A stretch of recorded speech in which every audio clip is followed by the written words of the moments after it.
your interest in something is a skill. It creates competitive advantage. If you're interested in it or curious about it, you'll go deeper. You'll step at it harder than someone else might, right? So many times. I would suggest one, go to therapy.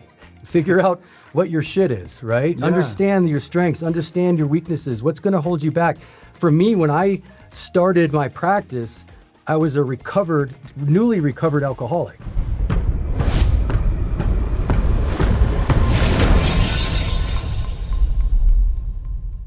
Hey everybody, welcome to Athletes at Law. I'm Todd Burnham, I'm here with Phil McCarthy, and we're going to talk about how athletics has molded our career choices and how we use athletics and the things we learn from the field in our daily lives and in business. And today, what are we talking about? So hey, I'm going to point out a quick format that we'd like to use. One, we'll pick a team dynamic, a performance dynamic, a leadership dynamic each week to talk about, but we'll pick a dynamic that's found in sport and relates to law. Two, we're going to tell about an experience on how we shape that through athletics. How do we learn about that and play with that as an athlete? Yep. Three, how that relates to lawyers and law firm owners. Any service business. Yeah, any service business. And four, how do you make that actionable? What's a first step? What's a rep I can get? And then five, what gets better when this gets better? Awesome. So if we break it down with those 5 things, we think that's a framework that you guys could handle and grow from, or at least move yourself a little bit towards. We'll pick the dynamic, and today's is picking the right sport. Yeah, I mean, it's the same thing as picking the right practice area, picking the right place where you're going to develop a passion and your craft. Yeah, that's right. Right. So for all of us that if you think back to your athletic days, we found a sport early. It might not be the sport we stuck with, but it could have been. Yeah. And there's always a reason why we get in at the first. So I wanted to talk about that a little bit. Okay. The parallel in your mind, the through line you're holding in your head is, I also chose a path for my career. Yep. All right, how did I choose that? How did I find my way to that? What adjustments have I made? To enhance that, to find myself in the spaces I belong in. Yeah, okay, just same. know who you are. Yeah, I know who you are. Understand that. So let's go back to how do we pick a sport? What went into it for you? The first sport that I had was baseball, right? Yeah. For a long time, up until I moved from the south side of Syracuse to Fayetteville, like on the outskirts, right, in the suburbs. And I changed sports because I lost the joy of that sport because there was very little interest in it elsewhere in the school. Like it for some reason, like in my mind, I'm like, oh, I want to try something new, right? Because I tried out for a team, I didn't get selected, and I was like, do I love it, right? Yeah, that's a great question, right? Yeah, do I love it? Just because it was the first sport didn't mean it was the one you had to then stay to. And I ended up playing, starting lacrosse in actually 10th grade. And I loved it that much and was so passionate about it and wanted to get better and better. And I was catching up from people that have been playing it since they were in 3rd grade in central New York, right? So to have that level of drive and passion, persistence, dedication, all of those things, even having injuries, I identify with that a lot. Okay. Right? Let me ask you this part too, because as I share the same story, I want this piece to be part of it, but I want you to start this frame, which is, what advantages did you have when you moved over to lacrosse from baseball? Like baseball built something for you, right? And then you brought it to lacrosse. What advantages did you say when you played lacrosse for a little bit? You're like, oh, this is better. What got you there, and what advantages came over? I think I looked around and I saw that the people around me were probably starting also or weren't that talented, right? And it was a sport that I could be athletic in and I could still catch other people because I felt like I was coming from behind. And I used that every single day, always feeling like we are behind. And that motivates me to not be left behind, to not all of those other things. Bring in your childhood. That's great. I mean, you bring in the things that, like, for me, I was a product of a single mom, right? Yep. You have abandonment issues, you have dad issues, mom issues, all of those things just make up who we are. Yep, right? That's right. And so, like, when you bring these things into it, I'm inherently motivated to prove people wrong, right? And so you tap into that, and I just utilize that into a sport, and then I utilize it now into building the law firm. Was the idea kind of like, I'm not starting over as an athlete. I'm Yeah. just moving what I created as an athlete. And that mindset was key. The mindset was everything because like when you start lacrosse, everyone sucks. You know, it's like Really, you can it is throw a really ball if you throw a ball, but playing with your other hand, all of those things require you to want to get better at something, knowing it's really uncomfortable. Yeah, in my opinion, it starts hard and gets easier, the sport. Yes. Whereas soccer gets them first and early. Yeah. And it starts easy, but then gets really hard, We right? talked about that. Yeah. The more nuances, and I think with lacrosse too, like as the sport develops, it's going to be the same way like soccer is now, maybe lacrosse in 20 years, Yes. right? Something Yep. like that. So I can totally identify with that. So each of your experience led to a nugget that informed you, Yes. made you more aware. Yeah. And then you checked in with yourself on, how's this sport going for me? How am I feeling about this? And how good am I getting?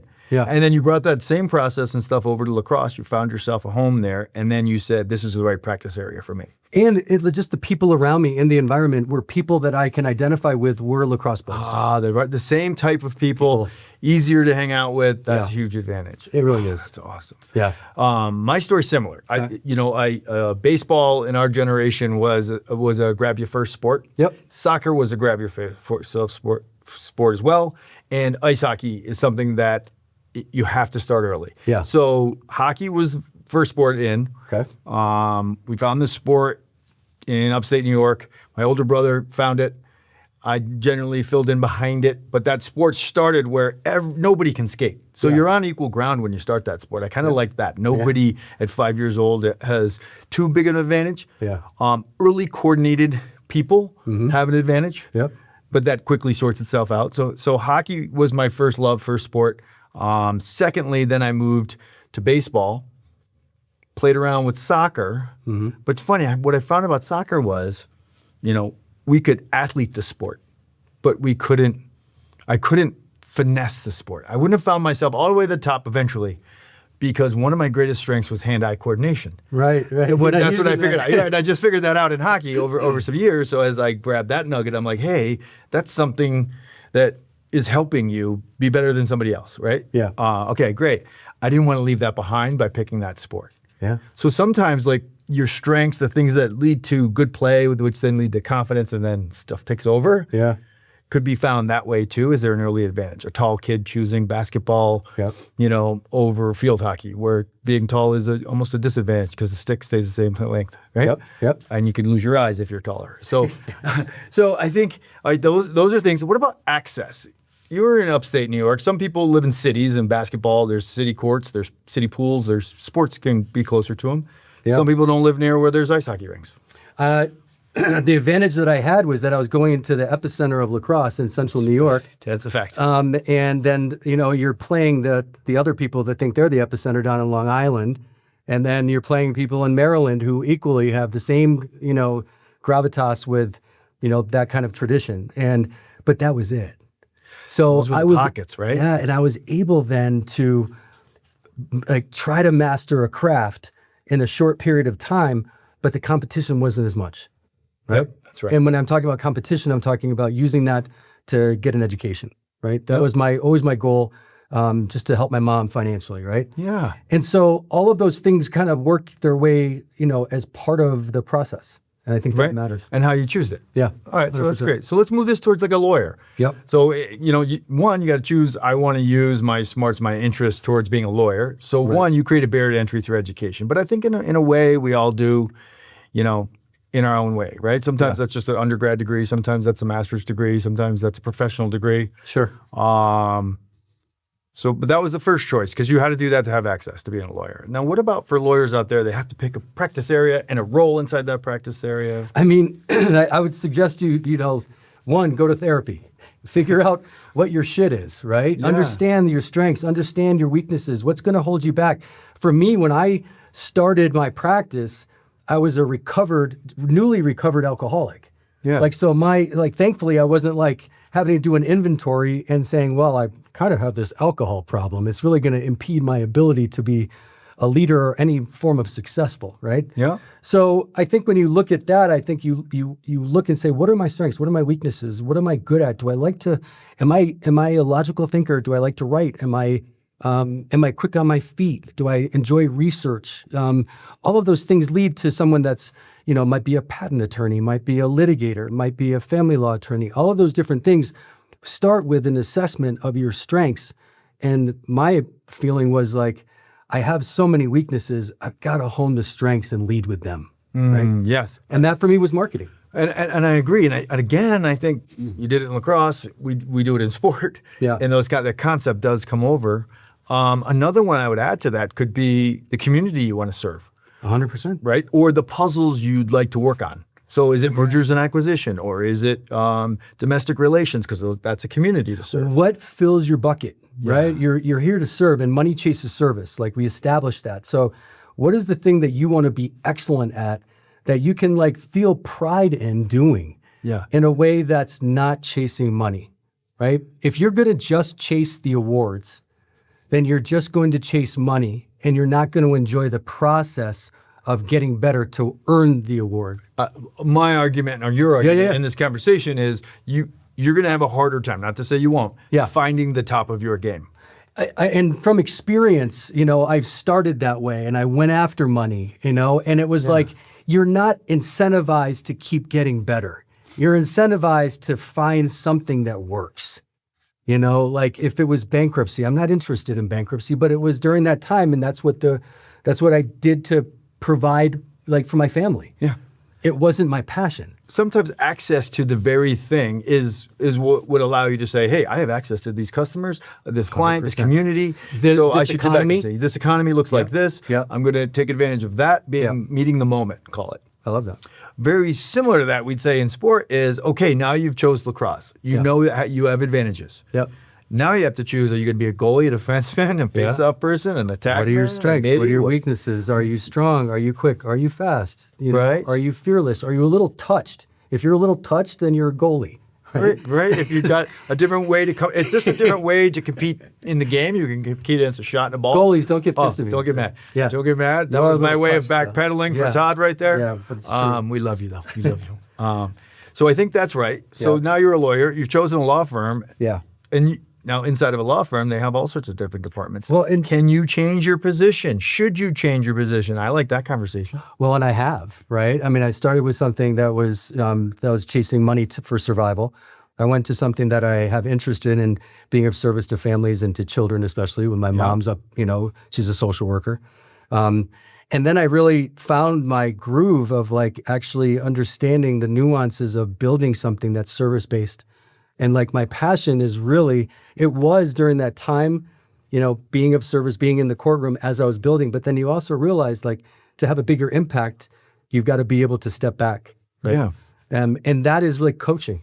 And so you become more of instead of the player, you change into a coach, and that has a different dynamic.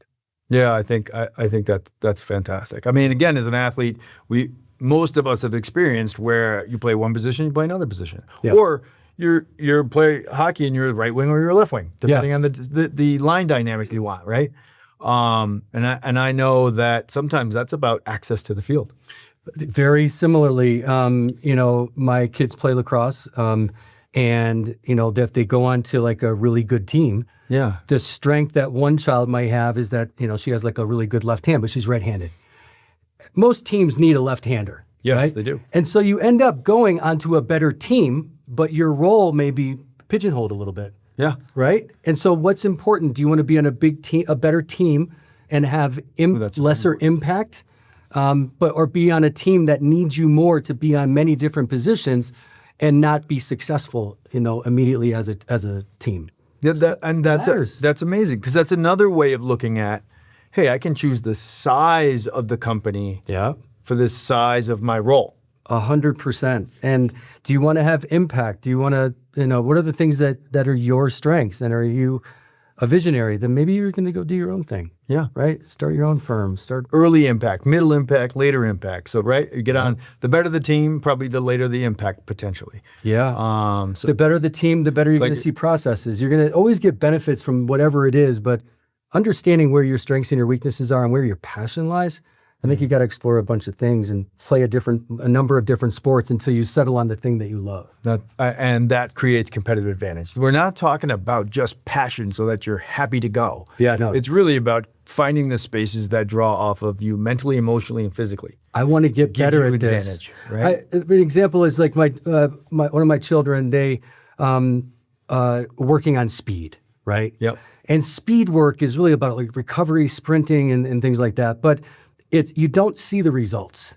You see the results once the tape goes on, or once you can see it in action. And knowing that you're benefiting yourself and you're practicing your craft by doing the work that you can't see the results of is like, that's that form of like mental toughness that you know something is there. Absolutely. That's from sports. And that could just look like getting in my community, going out and saying, here's what kind of law I do. Here's here's who I'd love to service. If any of you are ever in need, just like leveraging our communities, the places we naturally find ourselves, and letting them know what we do and what we do well. I love it. Yeah. I mean, that's what you're going to do. I mean, I mean, every day it's about sports for me. I just use those things, and then clarify the specificity of it.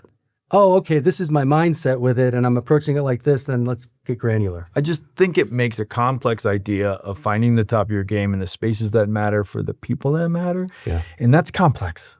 It just allows us a simple path towards some steps to make that happen. Basic, understandable framework that we have past experience with. Yeah. And so naturally that leads us to, how do we get a rep on this? How do I try something like this? And before we step there, I'd say, your interest in something is a skill. It creates competitive advantage. If you're interested in it or curious about it, you'll go deeper. You'll step at it harder than someone else might, right? So many times. But getting a rep on picking the right sport and putting yourself in the right position at work says, hey, take an inventory, right? You've talked about that before. Yeah. Take an inventory. You start looking at what are the things that interest me? What are the things that I'm not interested in? How do I establish... Like, even if we were talking about this before, like 10% of this position sucks, don't want to do it, right? A lot of times that's where you're going to be pushed the most to push yourself to get better, to look at it differently. Right. And that's from sports. It is from sports. It's sports. So I think that if you can get reps on that, you can try different things, and then don't be afraid to change. Once you realize that I've had enough time in here, to learn something about this. To learn something, I'm going to apply this someplace else, and this may not be my path, right? I just tried soccer, that's all. You might be at a role and it has measurables and metrics for you to deliver, right? That we set the law firm up that way, and to me, that's one of life's greatest gifts, because you can always judge your own performance and evaluation, as well as pull that in from other people. Yeah. But again, on that, you can measure how I'm doing. Am I motivated right now to deliver these things? Am I hitting those numbers? Mm-hmm. So am I a high performer? If I'm a high performer and I'm in an area of interest, stay and just keep getting better at it. If 100%. I'm in an area where I'm missing my numbers, I'm going to question myself. Like, what is it about this that's demotivating? What parts of grind here? What's not a fit? And if I can get real about finding out those answers, that's where I might find a way to consider an adjustment. Yep. Changing something, right? Yeah. And having a positive mindset about it, that's how you get better, is honest reflection. Yeah, that's all. So that's data, right? That's just information. Hey, this might not be the best way for me to deliver my law or my advantage to somebody. Yeah. So I should question that, especially if I'm not finding a game that leads towards value to the firm, to myself. 100%. I mean, and sometimes you're going to be in a situation where you're stuck, right? Or you feel stuck. You're on a bad team, bad environment, bad culture. What can I improve? What do I have control over? Control the controllables. And try to block things out with that's where you start creating the force field of meditation and reflection and just self-reflection, emotional intelligence, and awareness, that things that trigger you to chill. Yeah. So the last part of what gets better when this gets better, I think it's just a little bit less burnout, a little less bother at work, right? Less complaining, more fit, more excitement, right? I think a clearer path to getting better at things. I think that's what gets better when you get better at this one. If you can find the right space for you to explore yourself and what you have to offer, I think you stay there as long as possible, and find your groove and the life that you're looking for with this as a foundational piece of finances and purpose. Yeah, that's great. Good stuff. That's our talk today. All right, man. Next week, we're going to be talking about why we play and the impact of habits. How's that? That sounds great. All right, man. Till next week.